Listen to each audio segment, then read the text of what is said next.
नमस्कार student, CG की study के कोने वीडियो में आपका स्वागत करता हूं। आज का जो वीडियो है कंप्यूटर संबंधी रहेगा, क्योंकि आगामी एग्जाम में कंप्यूटर संबंधी जो सिलेबस है वो कंपलसरी है और उससे प्रश्न आते ही हैं। ये वीडियो आपके लिए इसलिए महत्वपूर्ण हो जाता है क्योंकि इसमें जितने भी प्रश्न हम लगाएंगे वो पिछले जो एग्ज़ाम व्यापम द्वारा लिए गए हैं उससे संबंधित सारे प्रश्न हैं। ये जो प्रश्न है वो अक्सर एग्जाम में रिपीट करते हैं। अगर ये आप प्रश्न श्रृंखला को या टेस्ट सीरीज को कंटिन्यू लगाएंगे तो आपसे जो प्रश्न है वो एकदम आसानी से बन जाएंगे और लगभग सभी प्रश्न सही बनेंगे। तो ज़्यादा समय ना लेते हुए बढ़ते हमारे पहले प्रश्न की ओर।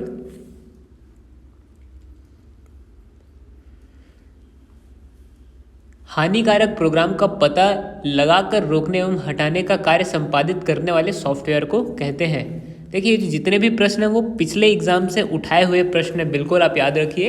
इसलिए इस प्रश्न को आप बिल्कुल रटते हुए चलिए, क्योंकि आगामी एग्जाम में इससे प्रश्न आएंगे ही। डायरेक्ट ये प्रश्न उठा करके पूछ दिए जाएंगे। तो ऑप्शन पढ़ते हैं, worm, option B Trojan horse, option C antivirus, option D virus. तो याद रखिए यहाँ पे ऑप्शन नंबर सी जो है एकदम करेक्ट होगा, एंटीवायरस। इसी प्रकार अगला प्रश्न जो है प्रत्येक इंटरनेट कनेक्शन करने वाले पॉइंट का होता है। तो जो इंटरनेट कनेक्शन से संबंधित ये प्रश्न है, तो ऑप्शन नंबर ए पढ़ते हैं URL, option B IP address, option C web address, option D उपरोक्त में से कोई नहीं। तो कोई भी इंटरनेट कनेक्ट से संबंधित जो है वो आईपी एड्रेस से संबंधित होता है। ऑप्शन नंबर बी करेक्ट है। इसी प्रकार अगला प्रश्न देखते हैं, यूट्यूब क्या है? Option A email, option B video maker website, option C video sharing website, option D video software. तो देखिए, वर्तमान में आप जो वीडियो देख रहे हैं वो यूट्यूब में ही है। तो इसी प्रकार आप याद रखिए कि वीडियो शेयरिंग वेबसाइट है। ऑप्शन नंबर सी यहाँ पर करेक्ट आएगा। इसी प्रकार अगला प्रश्न जो है, निम्नलिखित में से कौन सा इम्पैक्ट प्रिंटर नहीं है? तो इम्पैक्ट प्रिंटर को पूछा है जो इनमें से नहीं। ऑप्शन ए है drum printer, option B chain printer, option C band printer, option D उपरोक्त में से कोई नहीं। तो देखिए, ये जितने भी प्रिंटर है वो सब इम्पैक्ट प्रिंटर की श्रेणी में आते हैं। तो ऑप्शन नंबर डी यहाँ पर करेक्ट होगा, उपरोक्त में से कोई नहीं। इसी प्रकार अगला प्रश्न देखते हैं, निम्नलिखित में से कौन सा हाई लेवल लैंग्वेज को मशीन लैंग्वेज में ट्रांसलेट करता है? Option A assembler, option B compiler, option C A और बी दोनों, ऑप्शन डी उपरोक्त में से कोई नहीं। तो असेंबलर और कंपाइलर दोनों मशीन लेवल लैंग्वेज को ट्रांसलेट करते हैं। तो ऑप्शन नंबर सी यहाँ पर करेक्ट आएगा। इसी प्रकार अगला जो प्रश्न, निम्नलिखित में से कौन सा इनपुट डिवाइस नहीं है? तो इनपुट डिवाइस नहीं है पूछा है, तो प्लॉटर जो है वो आउटपुट डिवाइस है। ऑप्शन बी जो है माउस वो इनपुट डिवाइस है, वो इनपुट देता है। तो ऑप्शन नंबर बी यहाँ पर करेक्ट आएगा। इसी प्रकार अगला प्रश्न देखिए, निम्नलिखित में से कौन सा डिवाइस एक प्रिंटर का प्रकार है? ऑप्शन ए थर्मल फ्लैट बैंड। तो थर्मल फ्लैट जो बैंड है वो प्रिंटर का एक प्रकार है, बाकी जो है ऑप्शन पढ़ने की आपको आवश्यकता नहीं है इसमें। इसी प्रकार अगला जो प्रश्न है, कंप्यूटर का सबसे महत्वपूर्ण आधार है। Option A transistor, option B binary अंकगणित, ऑप्शन सी ए और बी दोनों, ऑप्शन डी उपरोक्त में से कोई नहीं। तो बाइनरी अंकगणित जो है वो कंप्यूटर का महत्वपूर्ण आधार है, बिल्कुल याद रखिए कि बाइनरी अंकगणित। इसी प्रकार अगला प्रश्न देखते हैं, पिक्चर कोष्टक में लिखा हुआ चित्र या तस्वीर जिन छोटे छोटे डॉट से निर्मित होता है उसे क्या कहते हैं पूछा है। तो option A image, option B pixel, option C matter, option D points. तो याद रखिए कि छोटे छोटे पिक्सल से मिलकर के पिक्चर बना होता है तो उसे पिक्सल बोलेंगे। ऑप्शन नंबर बी करेक्ट है। इसी प्रकार अगला प्रश्न, निम्नलिखित में से किसे इम्पैक्ट प्रिंटर कहते हैं? ऑप्शन पढ़ते हैं, प्लॉटर, ये इम्पैक्ट प्रिंटर नहीं है। Option B laser printer, option C inkjet printer, option D dot matrix. तो डॉट मैट्रिक जो प्रिंटर है वो इम्पैक्ट प्रिंटर की श्रेणी में आता है। देखिए, प्रिंटर संबंधी जो प्रश्न है वो एग्जाम में कई ठो आते हैं, तो बिल्कुल याद रखिए कि प्रिंटर वाला जो सेक्शन आपका एकदम स्ट्रांग होना चाहिए। इसी प्रकार अगला प्रश्न देखते हैं कि और निम्नलिखित में से किसके पहुंच के लिए इंटरनेट कनेक्टिविटी की आवश्यकता होती है? Option A Facebook, option B Twitter, option C WhatsApp, option D उपरोक्त सभी। तो उपरोक्त सभी के लिए इंटरनेट की आवश्यकता पड़ती है। अगर आप यूज़ करते होंगे अपने फ़ोन में तो आपको पता ही होगा। अगला जो प्रश्न है, कंप्यूटर को प्रारंभ करने हेतु आवश्यक है। ऑप्शन ए उच्च स्तरीय भाषा, ऑप्शन बी निम्न स्तरीय भाषा, option C operating system software, option D application software. देखिए, ऑपरेटिंग सिस्टम सॉफ्टवेयर के बिना कंप्यूटर स्टार्ट हो ही नहीं सकता, तो ऑप्शन सी यहाँ पर करेक्ट आएगा। इसी प्रकार अगला जो प्रश्न, निम्नलिखित में से कौन सा software open source operating system software नहीं है, पूछा है।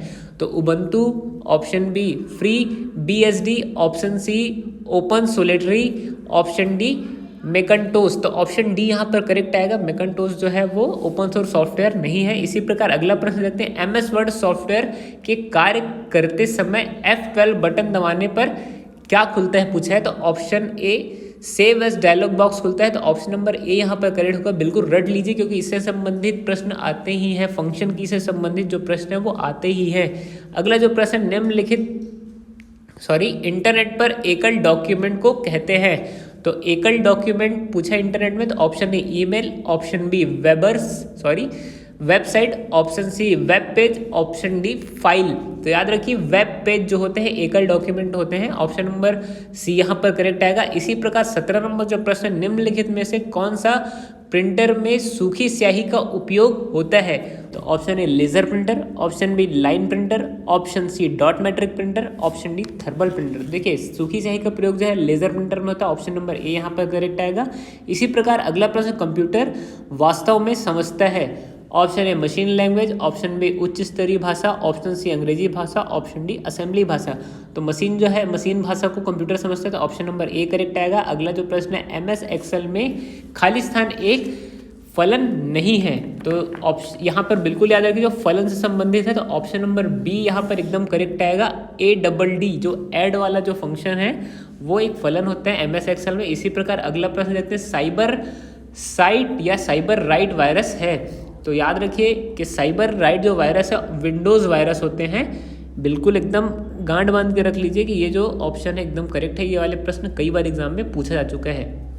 इसी प्रकार अगला प्रश्न देखते हैं, निम्नलिखित में से कौन सा एक्सटेंशन से चित्र प्रारूप की पहचान होती है। तो देखिए option number A GIF, option B JPG, option C A और बी दोनों, ऑप्शन डी उपरोक्त में से कोई नहीं। तो यहाँ पर याद रखिए ऑप्शन नंबर सी करेक्ट आएगा। GIF और JPG दोनों से जो चित्र फॉर्मेट की पहचान होती है। अगला जो प्रश्न, निम्नलिखित में से कौन सा ऑप्टिकल डिस्क नहीं है। तो ऑप्टिकल डिस्क के बारे में पूछा। Option number A Blu ray, option B DVD, option C CD-ROM, option D zip file.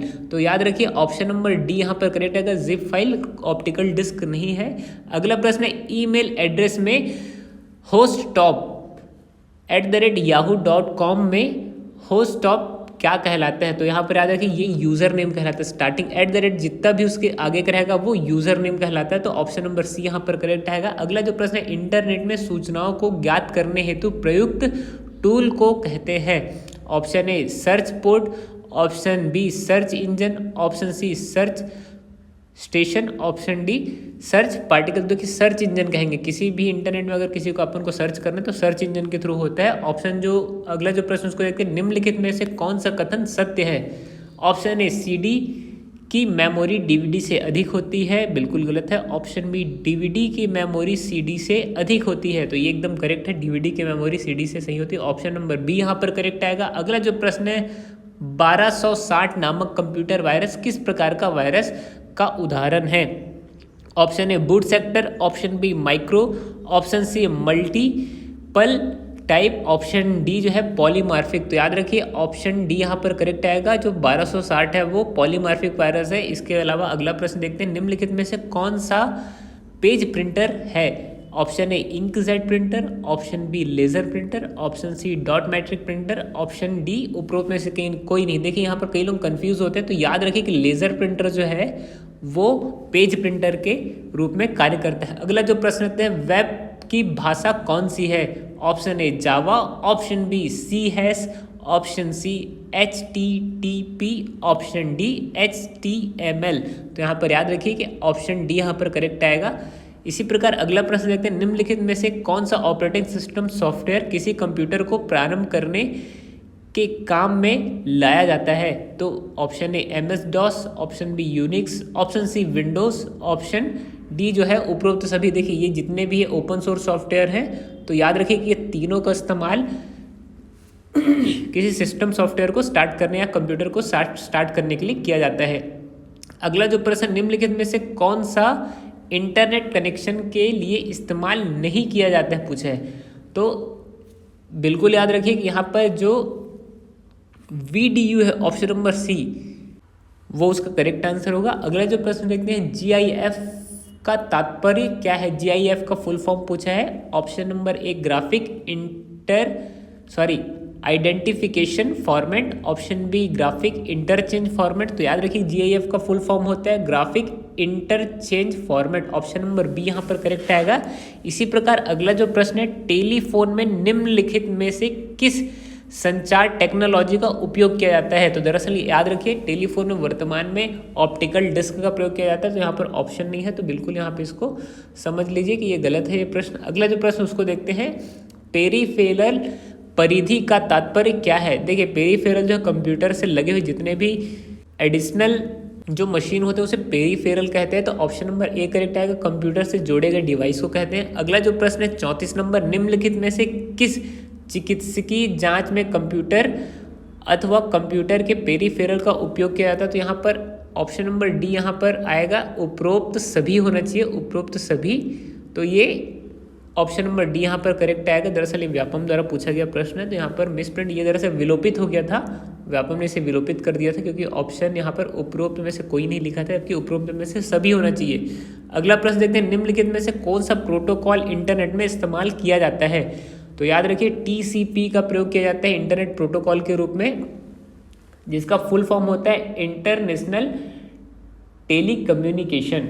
इसी प्रकार अगला प्रश्न देखते हैं, कंप्यूटर के कार्य करने का क्रम क्या है पूछा है? तो देखिए कंप्यूटर में आदमी पहले इनपुट डालता है, फिर प्रोसेस करता है कंप्यूटर, फिर आउटपुट आता है। तो यहाँ पर ऑप्शन नंबर सी एकदम करेक्ट है, इनपुट, प्रोसेस और आउटपुट। इसी प्रकार अगला जो प्रश्न है, MS एक्सेल का उपयोग करते समय किसी सेल को एडिट करने हेतु बटन को दबाते हैं? तो याद रखिए यहाँ पर एडिट करने के लिए F2 बटन का उपयोग किया जाता है। कौन से? F2 का। इसी प्रकार अगला प्रश्न देखते हैं, WYSIWYG का तात्पर्य क्या है? देखिए इसका फुल फॉर्म पूछा कंप्यूटर के टर्म्स में, तो यहाँ पर याद रखिए ऑप्शन नंबर ए जो है, what you see is what you get, option number A correct आएगा। इसी प्रकार अगला प्रश्न, ऑपरेटिंग सिस्टम का निम्नलिखित में से कौन सा कार्य नहीं है पूछा है? ऑप्शन नंबर ए इनपुट आउटपुट डिवाइस पर नियंत्रण रखना, ये बिल्कुल है। ऑप्शन बी यूजर के द्वारा चाहे गए उपयुक्त सॉफ्टवेयर को चुनना, ये भी है। ऑप्शन नंबर सी जो है, कंप्यूटर के संसाधन जैसे मेमोरी, CPU, टाइम आदि को आवंटित करना, ये भी है। ऑप्शन नंबर डी जो है, हाई लेवल लैंग्वेज को असेंबली लेवल में ट्रांसलेट करना, नहीं ये बिल्कुल नहीं, ये दरअसल असेंबलर का काम है, जो हमने थोड़ी देर पहले प्रश्न में देखा। अगला जो प्रश्न है, अल्टा विस्टा क्या है? देखिए अल्टा विस्टा जो है वो एक सर्च इंजन है याहू का, ऑप्शन नंबर सी यहाँ पर करेक्ट आएगा। अगला जो प्रश्न उसको देखिए, निम्नलिखित में से कौन सा आउटपुट डिवाइस है पूछा है? तो आउटपुट डिवाइस जो है VDU है, ऑप्शन नंबर सी यहाँ पर करेक्ट आएगा। इसी प्रकार अगला प्रश्न देखते हैं, निम्नलिखित सॉफ्टवेयर में से कौन सा एंटीवायरस सॉफ्टवेयर नहीं है पूछा है? तो याद रखिए यहाँ पर ओपेरा जो है ये दरअसल एक प्रकार का सर्च ब्राउजर है, ऑप्शन नंबर बी यहाँ पर करेक्ट आएगा, बाकी सब जो है एंटीवायरस है। इसी प्रकार अगला प्रश्न देखते हैं 43 नंबर, निम्नलिखित में से वोलाटाइल मेमोरी या अस्थायी स्मृति वाले मेमोरी कौन सा है? तो याद रखिए जो वोलाटाइल जो मेमोरी है वो प्रिंटर है, ऑप्शन नंबर ए करेक्ट आएगा, क्योंकि इसकी मेमोरी कुछ देर बाद मिट जाती है अपने आप। इस प्रकार अगला प्रश्न देखते हैं, आपके कंप्यूटर एवं उसकी सुरक्षा को नुकसान पहुंचाने या आपराधिक गतिविधियों को करने में प्रयुक्त सॉफ्टवेयर को कहते हैं? तो याद रखिए इस प्रकार के जो सॉफ्टवेयर होते हैं उसको मॉलवेयर कहते हैं, और अगर ऑप्शन में स्पैम होता तो उसको भी ले सकते थे। तो यहाँ पर ऑप्शन नंबर बी एकदम करेक्ट आएगा। इसी प्रकार अगला जो प्रश्न है, ईमेल द्वारा एक बार में फाइल भेजने की अधिकतम सीमा क्या है? दरअसल ये जो प्रश्न है इसका ऑप्शन नंबर डी करेक्ट आएगा। दरअसल ईमेल में आप बहुत ही बड़ी बड़ी फाइल को भी भेज सकते हैं, तो ऑप्शन नंबर डी करेक्ट आएगा। अगला जो प्रश्न, निम्नलिखित में से कौन सा इंटरनेट सेवा प्रदान नहीं करता? तो एयरटेल करता है, BSNL भी करता है, भारतीय रेल जो है वो इंटरनेट सेवा प्रदान नहीं करता, ऑप्शन नंबर सी करेक्ट आएगा। इसी प्रकार अगला जो प्रश्न है, निम्नलिखित में से कौन सा वर्ड प्रोसेसर है? तो MS वर्ड भी वर्ड प्रोसेसर है, वर्ड स्टार भी वर्ड प्रोसेसर है, वर्ड पैड भी वर्ड प्रोसेसर है, तो उपरोक्त सभी जो है word processor, option number D यहाँ पर करेक्ट आएगा। अगला जो है, MS पावर पॉइंट में किस स्लाइड शो को प्रारंभ करने हेतु किस बटन का उपयोग किया जाता है? तो याद रखिए कि F5 दबाने से स्लाइड शो शुरू हो जाता है। इसी प्रकार अगला जो प्रश्न, निम्नलिखित में से कौन सा प्राइमरी मेमोरी है? तो याद रखिए कि जो प्राइमरी मेमोरी इसमें पूछा है तो ऑप्शन ए पढ़ते हैं ROM, option B CD ROM, option C DVD, option D flash drive. तो याद रखिए कि जो रोम है वो प्राइमरी मेमोरी के अंतर्गत आता है। इसी प्रकार हम अगला प्रश्न देखते हैं। मल्टीमीडिया का तात्पर्य पूछा है, तो मल्टीमीडिया यानी बहुत चलचित्र और साउंड जो एक साथ होते हैं उसको मल्टीमीडिया कहते हैं। तो option number A picture, option B sound, option D animation, option D उपरोक्त सभी। तो यहाँ पर उपरोक्त सभी आएगा मल्टीमीडिया से तात्पर्य। देखिए इसके साथ साथ हम 10 प्रश्न हिंदी के भी देखते हुए जाएंगे, क्योंकि जो प्रश्न होते हैं वो भी हिंदी के रिपीट होते हैं। 10 में से एक प्रश्न कन्फर्म है कि एग्जाम में पूछे ही जाएंगे। तो उसी प्रकार हम देख लेते हैं हिंदी के 10 प्रश्नों को। एक प्रश्न जो है, अगला जो प्रश्न है, एकाएक में कौन सा समास है? दरअसल अव्ययी भाव समास का उदाहरण है, बिल्कुल याद रखिए। जब पहला पद अव्यय होता है तो वो अव्ययी भाव रहता है। इसी प्रकार अगला प्रश्न देखते हैं 52 नंबर। इनमें से कौन सा शब्द बहुवचन में ही प्रयुक्त होता है? देखिए बहुवचन में प्रयुक्त होने वाला शब्द पूछा है, तो अक्षत। अगर आपको ये नहीं पता है कि अक्षत यानी चावल होता है, तो चावल को अक्षत बोलते हैं। ऑप्शन बी ओंठ यानी जो लिप्स होते हैं, ऑप्शन सी प्राण, ऑप्शन डी उपयुक्त सभी। तो याद रखिए कि उपयुक्त सभी जो है वो बहुवचन में उपयोग होते हैं, क्योंकि अक्षत भी हम चावल को चाहे बहुवचन हो चाहे सिंगल वचन हो उसमें अक्षत ही बोलेंगे, और ओंठ को भी वैसे ही बोलते हैं और प्राण को भी वैसे ही बोलते हैं। अगला जो प्रश्न है, निम्नलिखित में से स्त्रीलिंग शब्द को चुनिए। तो देखिए जब इस प्रकार के प्रश्न आते हैं तो स्त्रीलिंग चुनने का सबसे आसान तरीका ये होता है कि आप ऑप्शन को अपने वाक्यों में प्रयोग करके देखिए। जब आपका वाक्य जो है वो स्त्रीलिंग की ओर इशारा करता है, मतलब वो स्त्रीलिंग है। तो इसमें आप देखिए जो तलवार है वो स्त्रीलिंग के अंतर्गत आएगा। आप इसको वाक्य में प्रयोग करके देखिए, जैसे तलवार की धार बोलते हैं आदमी, तलवार का धार नहीं बोलते, तलवार की धार। तो इस प्रकार से आप बिल्कुल याद रखते जाइए। अगला जो प्रश्न है, सर्वाधिक अधिकार प्राप्त शासक, इस वाक्य के लिए सही शब्द का चयन कीजिए। तो देखिए सर्वाधिक अधिकार प्राप्त जो शासक उसको अधिनायक बोलते हैं, याद रखिए। ऑप्शन सी, क्योंकि आपने जब जनगण मन बोला होगा, हमारा राष्ट्रगान है, तो उसमें अधिनायक वर्ड आता है। अगला जो प्रश्न उसको देखते हैं, उल्लंघन में कौन सा उपसर्ग लगा हुआ है? तो देखिए उल्लंघन में उत, ऑप्शन नंबर सी एकदम करेक्ट है, उत धन लंघन होता है। अगला जो प्रश्न उसको देखते हैं, निम्नलिखित में से कौन सा सही वर्तनी है, चुनिए। अगर आपकी हिंदी थोड़ी सी स्ट्रांग होगी तो आप पढ़ के एक ही बार में समझ सकते हैं कि गृहिणी जो वर्ड है एकदम करेक्ट है, गृहिणी। अगला जो प्रश्न उसको देखते हैं, गौण शब्द का सही विलोमार्थी शब्द है। तो यहाँ पर याद रखिए कि जो गौण शब्द है उसका ऑप्शन पहले पढ़ लेते हैं, अनिवार्य, ऑप्शन बी मुख्य, ऑप्शन सी सामान्य, ऑप्शन डी विशेष। तो यहाँ पर बिल्कुल याद रखिए कि जो 57 नंबर जो प्रश्न है उसका मुख्य, ऑप्शन नंबर बी करेक्ट आएगा। जो गौण होता है वो मुख्य का विलोम है। इसी प्रकार अगला प्रश्न देखते हैं, हिंदी वर्णमाला में स्वरों में कुल कितनी संख्या होती है? तो ये भी एकदम प्रश्न कई बार पूछा जा चुका है। तो ऑप्शन नंबर सी करेक्ट आएगा, 11 स्वर होते हैं, उसको याद रखिए। और छात्रज्ञा इनमें से क्या है? तो छात्रज्ञा जो है संयुक्त व्यंजन है, बिल्कुल रट लीजिए क्योंकि इससे संबंधित एग्जाम में प्रश्न आते ही हैं। अगला जो प्रश्न है, उस्ताद का पर्यायवाची पूछा है। तो उस्ताद का पर्यायवाची जो शब्द है वो निपुण भी है, दक्ष भी है और गुरु भी है और उपयुक्त सभी। तो यहाँ पर ऑप्शन नंबर डी एकदम करेक्ट आएगा। देखिए इस प्रकार के जो प्रश्न वो एग्जाम में आते हैं, इसलिए हमने इसे इंक्लूड किया है। अगर मान के चलिए इनमें से कोई भी प्रश्न एग्जाम में आ जाए तो आपसे आसानी से बन जाए। और व्यापम जो है अपने प्रश्नों को अक्सर रिपीट करते रहता है, इसलिए हमने ये जो प्रश्न श्रृंखला है वो आपके लिए लेके आया है, ताकि आगे चल के आपसे कोई भी ऐसा प्रश्न पूछा जाए तो वो आसानी से बन जाए और आप एकदम इसको कंठस्थ करते हुए चलिए, ताकि आगामी एग्जाम में आपसे एक भी प्रश्न छूटे ना। इसी प्रकार के अगर प्रश्न श्रृंखला आपको चाहिए तो हमें कमेंट सेक्शन में बताइए, क्योंकि ये 2 प्रकार से चलेगी, एक कंप्यूटर और हिंदी वाली और दूसरी जो है जीएस पोर्शन की। तो जो जीएस पोर्शन वाला है वो अल्टरनेट इसके साथ आते रहेगा। जैसे मान के चलिए पहला वीडियो अगर कंप्यूटर का आएगा तो दूसरा वीडियो जीएस सेक्शन का आएगा। तो इसी प्रकार से आपका जो दोनों पोर्शन है वो टेस्ट लगाते हुए आप चलेंगे कि आपसे कितने प्रश्न बन रहे हैं, और ताकि एग्जाम में आपसे आसानी से ये प्रश्न बनते जाए। मिलते हैं अगले वीडियो में, तब तक के लिए धन्यवाद।